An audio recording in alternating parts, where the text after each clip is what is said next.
اللهم صل على سيدنا محمد طب القلوب ودوائها وعافية الأبدان وشفائها ونور الأبصار وضيائها وعلى آله وصحبه وسلم. மேலான பெரியோர்களே, சகோதரர்களே, அல்லாஹ்வின் நல்லடியார்களே, புனிதமான இந்த ஜும்மா பெருநாளிலே சஃபருல் முதஃபர் வெற்றிக்குரிய இந்த சஃபர் மாதத்தினுடைய மத்தியில் ஜும்மா தொழுகை நிறைவேற்றவிருக்கிற நம் எல்லோர் மீதும், நம்முடைய குடும்பத்தினர், உற்றார், உறவினர், ஊரார், உம்மத்தார் அனைவர் மீதும் ஏக இறைவனுடைய சாந்தியும் சமாதானம் என்றும் நிலவட்டமாக. அல்லாஹ் பல்வேறுபட்ட சோதனைகளிலிருந்து நம்மை பாதுகாத்து மனநிறைவான நிம்மதியான அமைதியான வாழ்க்கையை அனைவருக்கும் அல்லாஹ் ரப்புல் ஆலமீன் தந்தல் புரிவானாக. உலகிலே வாழும் காலம் பரிசுத்த முஸ்லிம்களாக வாழ்ந்து உலகிலிருந்து விடைபெறுகிற போது நம்பிக்கை, நாணயம் உள்ள, இறையச்சம் உள்ள மோமின்களாக, முத்தகீன்களாக அல்லாஹ்வை சென்று அடைகிற அரும் பெரும் பாக்கியத்தை நமக்கும் நம்முடைய குடும்பத்தினர் அத்தனை பேருக்கும் தந்தல் புரிவானாக. ஆமீன் யா ரப்பல் ஆலமீன். அன்புக்குரிய பெரியவர்களே, உலகிலே பல்லாயிரக்கணக்கான மஸ்ஜிதுகள் இருக்கின்றன. மஸ்ஜிதுகள் முன்மாதிரி மஸ்ஜிதுகளாக அமைய வேண்டும் என்பதை நம்முடைய மார்க்கம் வலியுறுத்தியவாறு இருக்கிறது. சிறந்த முன்மாதிரி மஸ்ஜிதுகளாக புனித மக்கா அல் மஸ்ஜித் ஹராம் பள்ளிவாசல், மஸ்ஜித் குபா பள்ளிவாசல், மஸ்ஜித் நபவி பள்ளிவாசல் எல்லாம் திகழ்கின்றன. எம்பெருமானார் ரசூலே கரீம் ஸல்லல்லாஹு அலைஹி வஸல்லம் அவர்கள் எங்கு சென்றாலும் முதலிலே மஸ்ஜிதை நிறுவும் பணியிலே இறங்கினார்கள். உதாரணமாக புனித மதீனா ஹிஜ்ரத் வந்தபோது குபா பள்ளிவாசல் அருகே சில நாட்கள் தங்கியிருந்தபோது முதலிலே அவர்கள் மஸ்ஜிதுக்குத்தான் அடித்தளமிட்டார்கள். மஸ்ஜித் குபாவை உருவாக்கினார்கள். அங்கே வந்தவுடனே அவர்கள் வீடு கட்டினார்களா, மனைகளை வாங்கினார்களா, கடைகள் கட்டினார்களா என்றால் நிச்சயமாக இல்லை. பெரும்பாலான மக்களுடைய சிந்தனை, திட்டம் அப்படித்தான் இருக்கும். எங்கு சென்றாலும் நாம் ஒரு மனையை வாங்க வேண்டும், வீட்டை கட்ட வேண்டும், வியாபார ஸ்தலத்தை உருவாக்க வேண்டும் என்கிற எண்ணம் தான் இருக்கும். நபிகள் நாயகம் ஸல்லல்லாஹு அலைஹி அவர்கள் மஸ்ஜிதை கட்டுவதில் தீவிரம் காண்பித்தார்கள். அதன் அடிப்படையில் ஒரு அழகான மஸ்ஜித் குபா பள்ளிவாசலை நிர்மாணித்தார்கள் நாம் பார்க்கிறோம். தொடர்ந்து புனித மதீனா விஜயம் தந்தார்கள். வந்த மாத்திரத்திலேயே தங்களுக்கான அந்த வீடு வாசல்களை அமைத்துக் கொள்வதை விட மஸ்ஜித் நபவியை அவர்கள் உருவாக்கினார். ஆரம்ப காலத்தில் அது குடிசை பள்ளியாக அமைந்திருந்தது. இன்றைக்கு அந்த பள்ளிவாசல் ஒரே நேரத்தில் லட்சக்கணக்கில் மக்கள் தொழுகிற அளவுக்கு பிரம்மாண்டமான பள்ளிவாசலாக உருவாகி இருக்கிற அந்த கண்கொள்ளா காட்சியை நாம் பார்க்கிறோம். அருமை பெருமக்களே, சகோதரர்களே, இன்றைக்கு உலகம் தழுவிய முறையில் புதிய புதிய பள்ளிவாசல் உருவாகியவாறு இருக்கிறது. யூரோப் கண்ட்ரீஸிலே கூட நிறைய பள்ளிவாசல்கள் உருவாகி வருகிற அந்த காட்சியை நாம் பார்க்கிறோம். இந்த நாட்டு அரசாங்கங்கள் அதை தடுப்பதில்லை, ஆதரிக்கிறார்கள், உறுதுணையாக இருக்கிறார்கள் என்கிற நல்ல செய்தியை நாம் கேட்கிறோம்.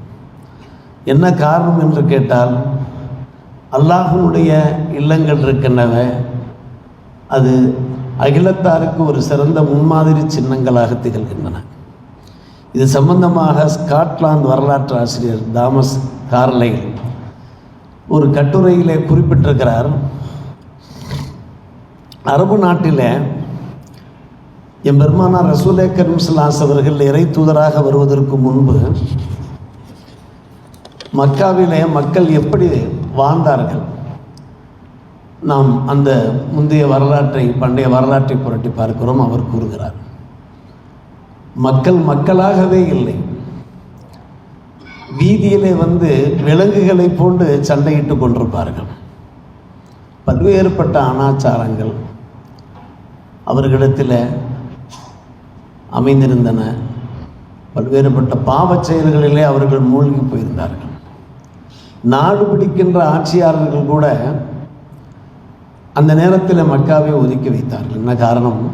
இந்த மக்கா மக்களை நாம் எப்படி நிர்வாகம் செய்ய போகிறோம், ஆட்சி செய்ய போகிறோம்?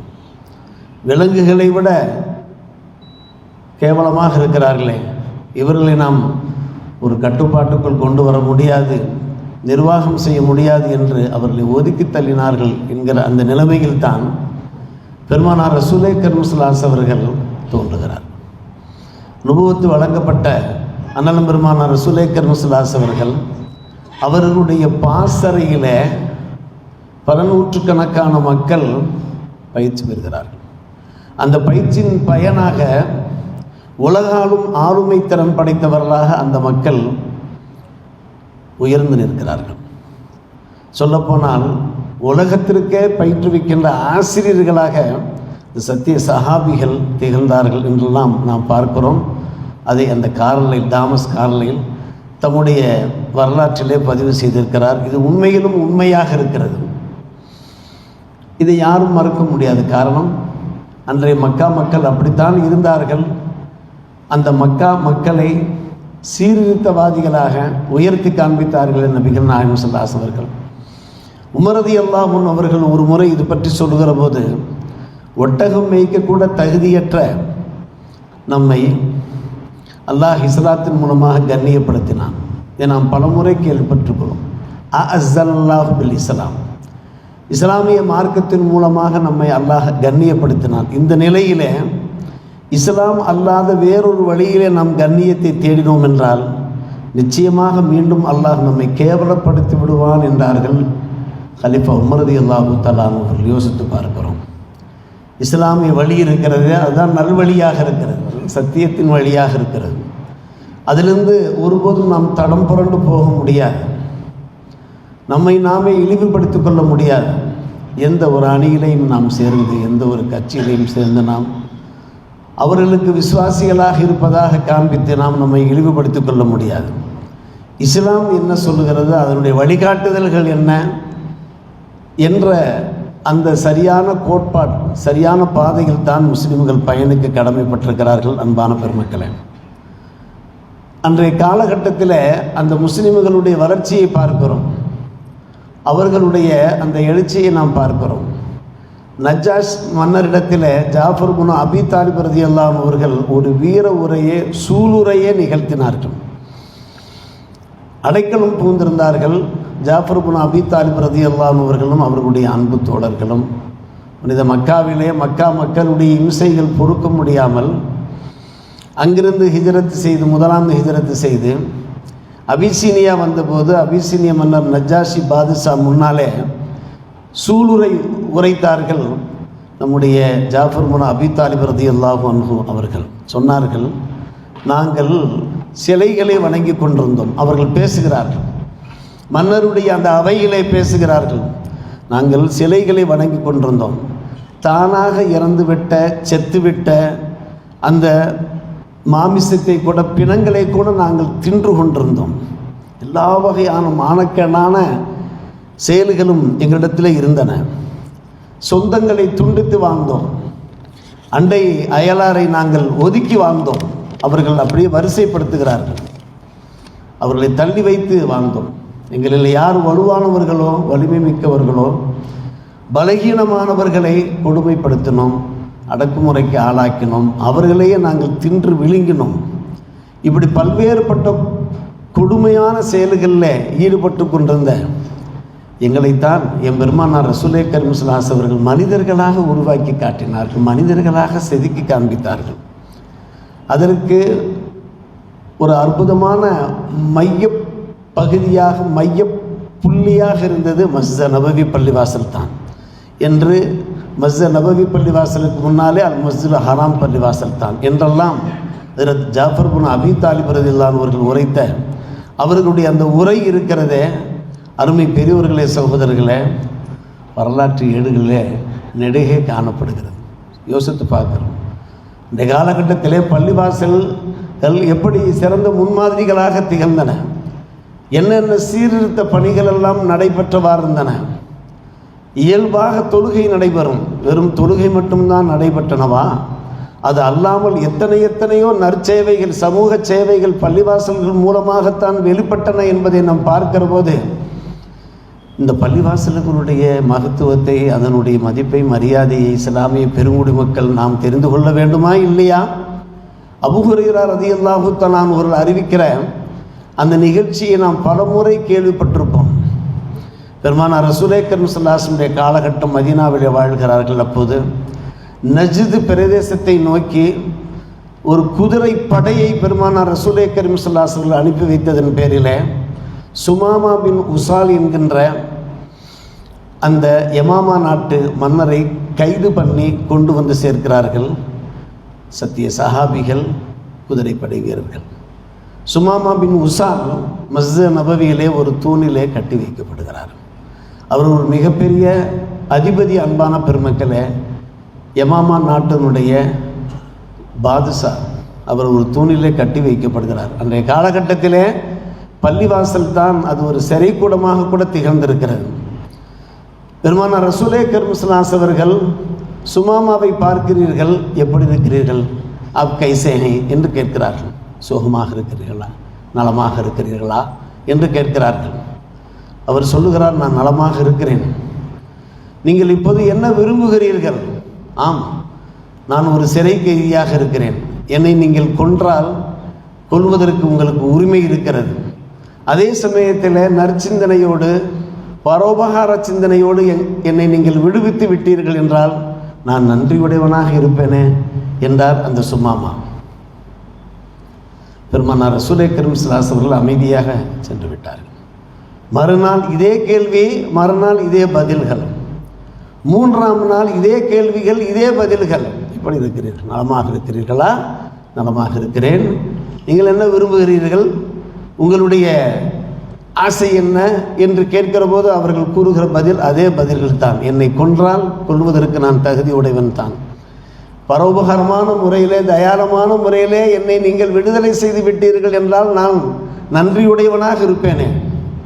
பெருமானார் ரசூலே கரீம் ஸல்லல்லாஹு அலைஹி அவர்கள் மூன்றாம் நாள் கட்டை அவிழ்க்க சொன்னார்கள், விடுவித்து விட்டார்கள். புகாரி ஷரீஃபிலே இந்த நிகழ்ச்சி பல இடங்களிலே பரவலாக காணப்படுகிறது. நேராக மஸ்ஜித் நபவிக்கு எதிரே இருக்கக்கூடிய அந்த பேரித்தம் தோப்புக்கு செல்கிறார்.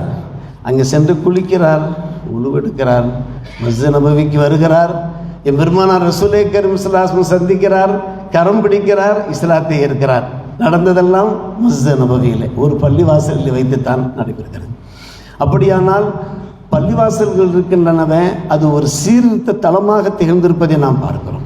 என் பெருமானார் ரசூலே கரீம் ஸல்லல்லாஹு அலைஹி அவர்கள் அந்த மனிதரை முஸ்லீமாக உருவாக்குவதற்காக வேண்டி மிகப்பெரிய சொற்பொழிவெல்லாம் நிகழ்த்தவில்லை, மிகப்பெரிய மேடை போட்டெல்லாம் பேசவில்லை. மாறாக பெருமானார் ரசூலே கரீம் ஸல்லல்லாஹு அலைஹி வஸல்லம் குணாதிசயங்களை பார்க்கிறார்.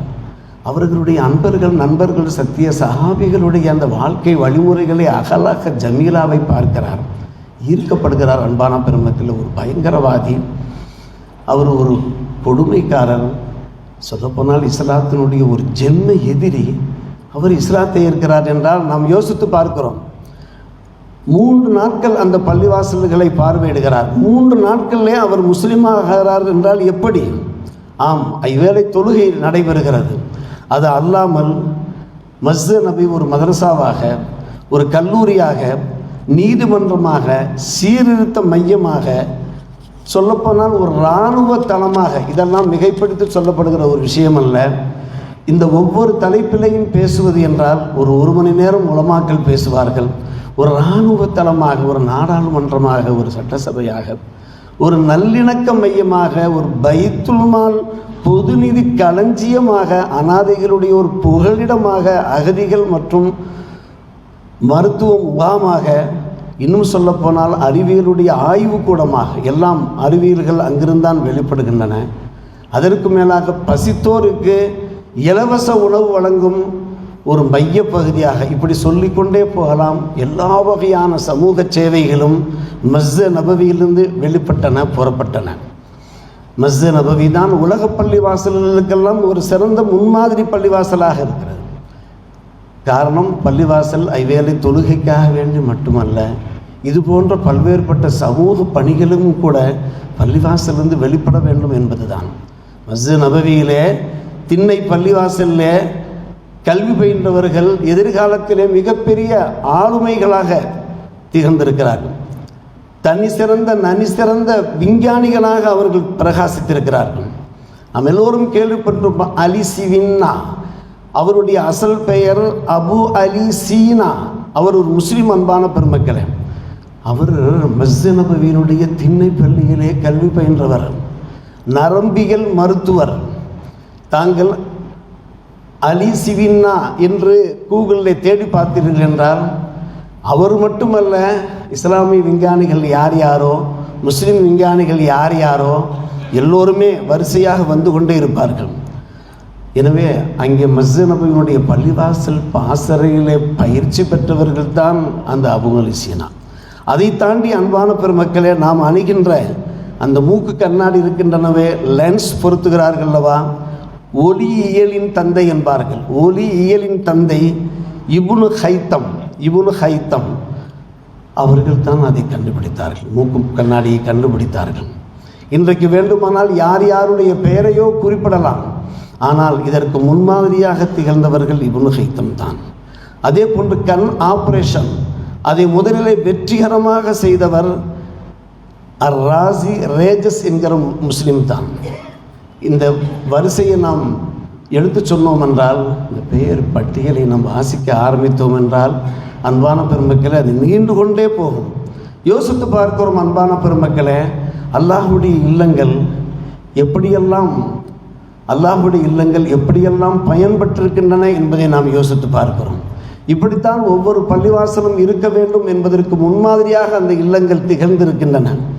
அல்லாஹ்வுடைய இல்லங்கள் அமைதியான இல்லங்களாக இருக்கும். அங்கே ஆரவாரம் இருக்காது, சப்தங்களுக்கு வேலை இல்லை, கூச்சல் குழப்பங்களுக்கு வேலை இல்லை. என்ன காரணம்? அடுத்தவர் தொழுது கொண்டிருந்தார் என்றால் அந்த தொழுகைக்கு இடைஞ்சலாக கூட நீங்கள் குர்ஆன் ஷரீஃபை சத்தமிட்டு ஓதக்கூடாது என்று சொல்லப்படுகின்ற அளவுக்கு அல்லாஹ்வுடைய இல்லங்கள் அமைதியை காண்பிக்கின்ற இல்லங்கள். இது போன்ற பல்வேறுபட்ட விஷயங்கள் அல்லாஹ்வுடைய இல்லங்களில் நடைபெற்றவாறு இருக்கிறது. அன்பான பெருமக்களே, இன்றைய காலகட்டத்தில் முஸ்லிம்களுடைய எண்ணிக்கை எந்த அளவுக்கு இருக்கிறது யோசித்து பார்க்கிறோம். 200 கோடியே 4 கோடி 2,56,536 முஸ்லிம்கள் இருக்கிறார்கள் ஒரு புள்ளி விவர கணக்கு பிரகாரம். உலக அளவிலே அன்பான பெருமக்களே, முஸ்லிம்களுடைய எண்ணிக்கையின் சதவிகிதம் எந்த அளவுக்கு இருக்கிறது என்று கேட்டால் 24% இருக்கிறது. 24%. அதை தாண்டி கிறித்துவர்களுடைய அந்த எண்ணிக்கையின் சதவீதம் 31% இருக்கிறது.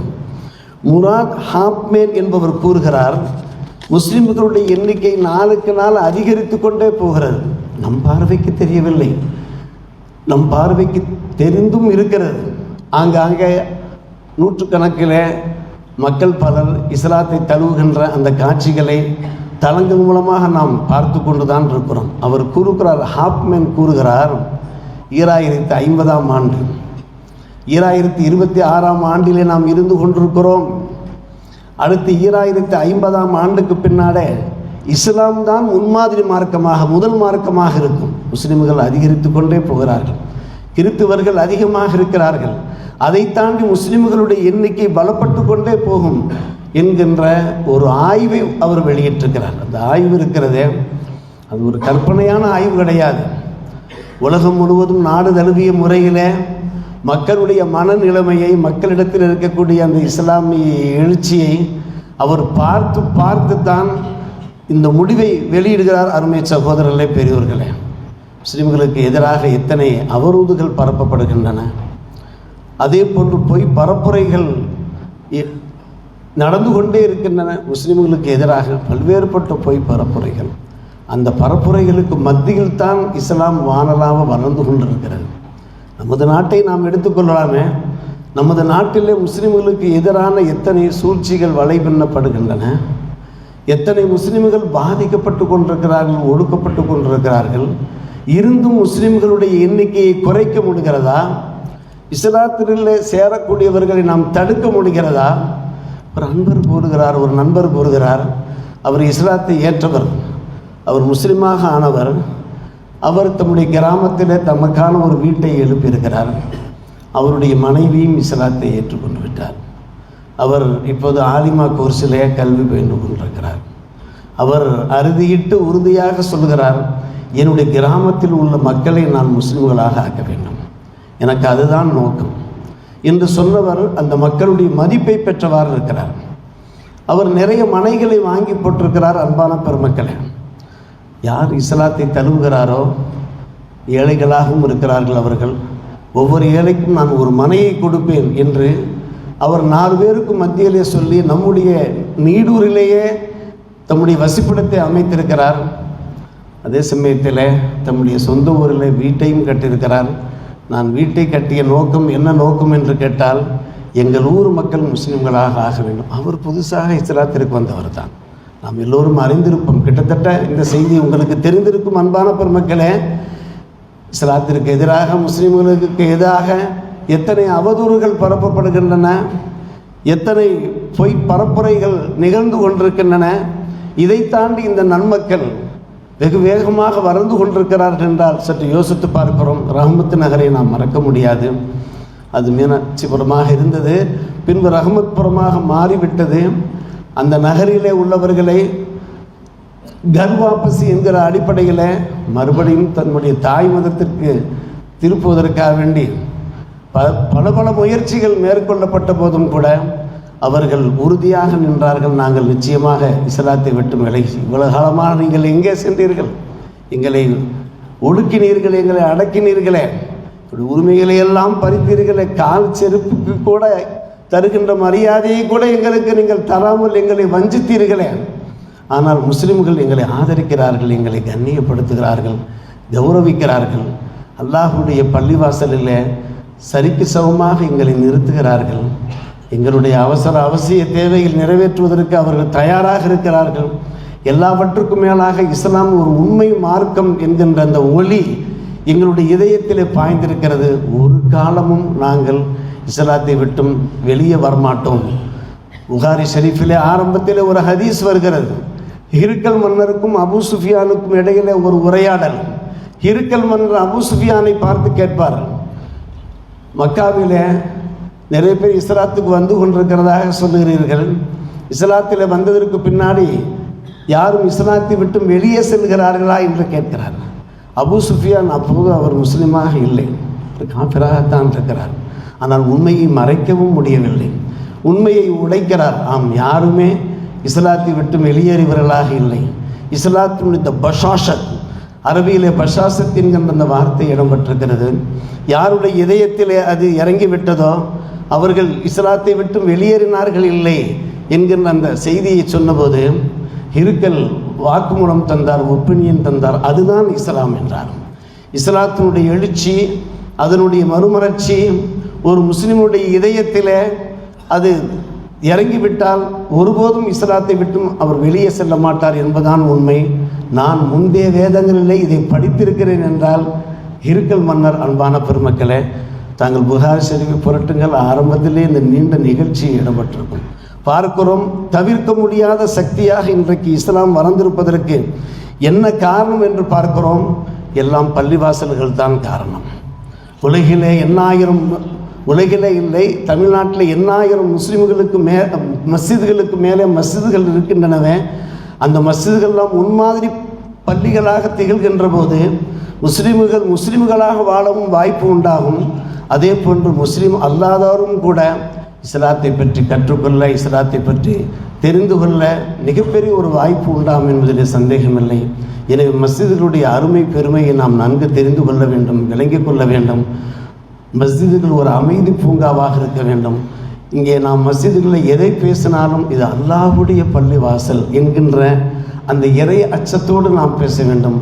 அமைதியை காட்டுகின்ற, அதே போன்று மன உறுதியை காட்டுகின்ற, ஈமானை பலப்படுத்துகின்ற, நம்மை அரவணைக்கின்ற, நம்மை சீர்திருத்துகின்ற இந்த மஸ்ஜிதுகள் அது முன்மாதிரி மஸ்ஜிதுகளாக திகழ வேண்டும் என்கின்ற அடிப்படையில் தான் மஸ்ஜிதுகளுடைய மாண்பு பற்றி இன்றைக்கு நாம் பேசுவோம். அன்பான பெருமக்களே, இன்றைக்கும் மஸ்ஜிதோடு நெருக்கமானவர்களாக, இணக்கமானவர்களாக நாம் வாழ்வதற்கு முயற்சிப்போமாக. அல்லாஹ் நல்ல புரிவானாக. வாஹிரு தஅவானா அல்ஹம்துலில்லாஹி ரப்பில் ஆலமீன்.